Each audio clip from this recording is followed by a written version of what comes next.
નમસ્કાર ગુજરાત। શું આ વખતે ગુજરાતની અંદર ચોમાસાની અંદર વિલંબ જોવા મળવાનો છે?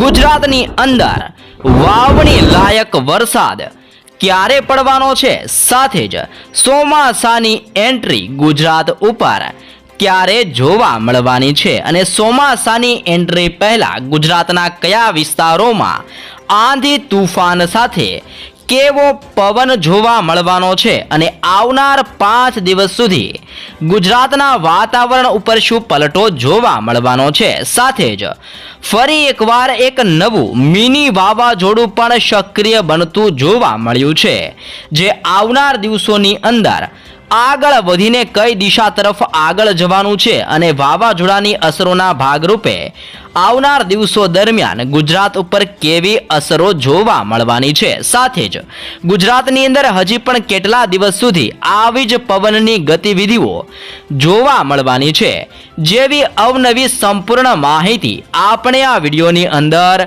મેળવવાના છીએ। તો વિડીયોના અંત સુધી તમામ દર્શક મિત્રો જરૂરથી બન્યા રહેજો।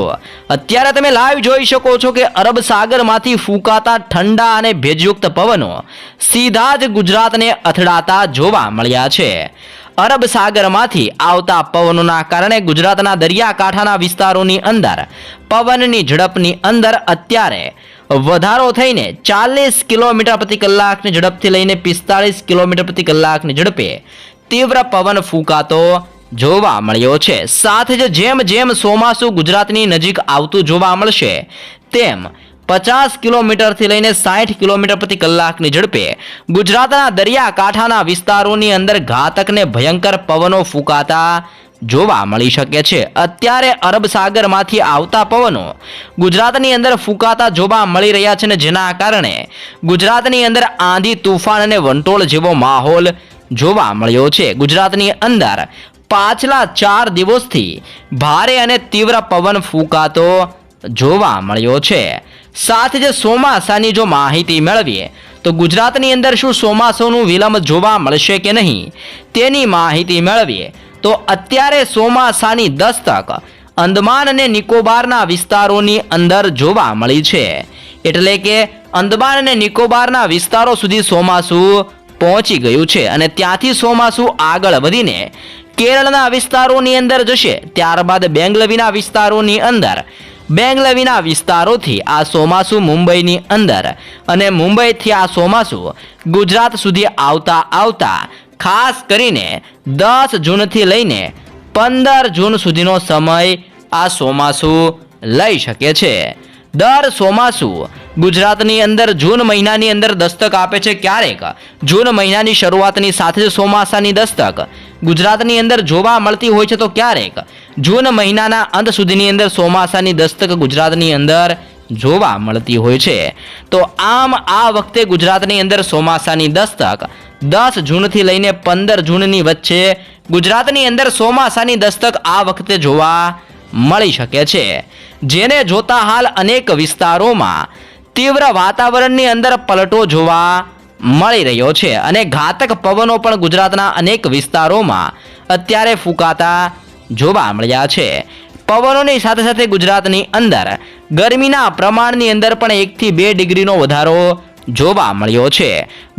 બપોર દરમિયાન ગુજરાતની અંદર પુષ્કળ બફારાનું પ્રમાણ જોવા મળે છે, જેને જોતા લાગી રહ્યું છે કે ચોમાસાની દસ્તક પહેલા રાજ્યની અંદર હજી પણ ગરમી અને ઉકળાટનો માહોલ બની શકે છે અને ગુજરાતની અંદર ચોમાસું 10 જૂનથી લઈને 15 જૂન આજુબાજુ દસ્તક આપી શકે છે। અત્યારે ચોમાસાની દસ્તક અંદમાન અને નિકોબારના દરિયાની અંદર પહોંચેલી જોવા મળી રહી છે। એટલે કે ચોમાસાની હવે ધીમે ધીમે શરૂઆત જોવા મળી રહી છે, જેની અસરોને જોતા અનેક વિસ્તારોની અંદર પલટો આવી રહ્યો છે। સાથે જ અરબ સાગરના ઊંડાણવાળા દરિયા કિનારાના વિસ્તારોની અંદર અત્યારે નવું એક મિની વાવાઝોડું બનતું પણ જોવા મળ્યું છે અને આ મિની વાવાઝોડાની અસરોના કારણે અનેક વિસ્તારોની અંદર આજથી પલટો જોવા મળવાનો છે, જેમાં પણ ખાસ કરીને નીચાણવાળા જે ભારતના વિસ્તારો આવેલા છે, જેમાં મદુરાઈનો વિસ્તાર, બેંગલુરુનો વિસ્તાર, બેંગલવીના વિસ્તારોમાં, સાથે જ મુંબઈ, હૈદરાબાદ, વિશાખાપટ્ટનમ, ભુવનેશ્વરના વિસ્તારોની અંદર અને બંગાળની ખાડીમાંથી સક્રિય થયેલું વાવાઝોડું જ્યાં ટકરાયું હતું, એટલે કે બાંગ્લાદેશના વિસ્તારોની અંદર, કોલકાતાના વિસ્તારોની અંદર, ધાનબડના વિસ્તારોની અંદર આજે રાત્રિ દરમિયાન ગાજવીજને આંધી તુફાન સાથે મેઘ તાંડવ જોવા મળી શકે છે, જેવી પણ મોટી આગાહીને એલર્ટ દર્શાવવામાં આવી રહ્યું છે. આ સંપૂર્ણ વિસ્તારોની અંદર આજે રાત્રિ દરમિયાન ભારે વરસાદને લઈને રેડ એલર્ટ જાહેર કરવામાં આવી રહ્યું છે. સાથે જ સિસ્ટમોની અસરોને જોતા ગુજરાતની અંદર પણ આજે રાત્રે વાદળ છવાયા વાતાવરણ સાથે ગાજવીજ સાથે કમોસમી વરસાદ એટલે કે માવઠું જોવા મળી શકે છે તેવું પણ અનુમાન મૂકવામાં આવ્યું છે. ગુજરાતની અંદર જૂન મહિનાના અંતની અંદર સારી એવી વાવણી પણ જોવા મળી શકે છે. એટલે કે જૂન મહિનાના અંતની અંદર ચોમાસાની દસ્તકની સાથે જ જૂન મહિનાના અંતની અંદર સારો એવો વરસાદ ગુજરાતની અંદર જોવા મળશે અને જૂન મહિનાના અંતમાં ગુજરાતની અંદર તમે વાવણી કરી શકો છો અને સારી એવી વાવણી પણ જોવા મળી શકે છે. સાથે જ આજથી લઈને 5 દિવસ સુધી ગુજરાતના વાતાવરણની અંદર પલટો પણ જોવા મળવાનો છે, જેમાં સૌરાષ્ટ્રના વિસ્તારોમાં ભાવનગર, અમરેલી, ગીર સોમનાથ, જૂનાગઢ, પોરબંદર, દેવભૂમિ દ્વારકા, જામનગર, મોરબી, સુરેન્દ્રનગર, બોટાદ અને રાજકોટના વિસ્તારોની અંદર ભારે ને તીવ્ર પવનો ફૂંકાતા જોવા મળી શકે છે. પવનોની ગતિવિધિ સૌરાષ્ટ્રના વિસ્તારોની અંદર તીવ્ર થતી જોવા મળશે. સાથે જ કચ્છના વિસ્તારોની અંદર પણ અત્યંત ભારે ને ગાજવીજ સાથે પવનો ફૂંકાતા જોવા મળી શકે છે, જેની અસરોના કારણે રાપર, ગાંધીધામ, ખાવડ, બારડોલી, નળિયા, લખપત અને માંડવીના વિસ્તારોની અંદર પણ આજથી 5 દિવસ સુધી સતત તીવ્ર પવનોની ગતિવિધિઓ સાથે માવઠાનું સંકટ ટોળાઈ રહેલું કચ્છના વિસ્તારોની અંદર પણ જોવા મળી રહ્યું છે. દક્ષિણ ગુજરાતના વિસ્તારોની અંદર હવાનું દબાણ હવે મજબૂત બનતું જોવા મળ્યું છે. હવાના દબાણને જોતા ભરૂચ, નર્મદા, સુરત, તાપી, નવસારી, ડાંગ અને વલસાડના વિસ્તારોની અંદર પણ હવે પલટો જોવા મળી રહ્યો છે. પલટાની સાથે મધ્ય ગુજરાતના વિસ્તારોની અંદર ગરમીના પારો હવે ગગડતો જોવા મળ્યો છે અને ગરમીની અંદર ઘટાડો જોવા મળી રહ્યો છે. તીવ્ર પવનોની અસરોના કારણે ગરમીની અંદર ઘટાડો જોવા મળ્યો છે, પરંતુ અહેમદાબાદ, આણંદ, વડોદરા, દાહોદ, છોટાઉદેપુર, ખેડા, પંચમહાલ અને મહીસાગરના વિસ્તારોની અંદર આંધી તુફાન સાથે હવે ધૂળની ડમરીઓ પણ ઉડતી જોવા મળી શકે છે. સાથે જ ઉત્તર ગુજરાતના જિલ્લાઓની અંદર પવનનું જોર વધતું જોવા મળ્યું છે, જેને જોતા બનાસકાંઠા, સાબરકાંઠા, અરવલ્લી, પાટણ, મહેસાણા અને ગાંધીનગરના વિસ્તારોની અંદર પણ ઘાતક પવનો ફૂંકાતા જોવા મળશે. આમ ગુજરાતની અંદર આજે અને આવનાર 5 દિવસ સુધી વાતાવરણની અંદર સતત પલટો નોંધાઈ શકે છે.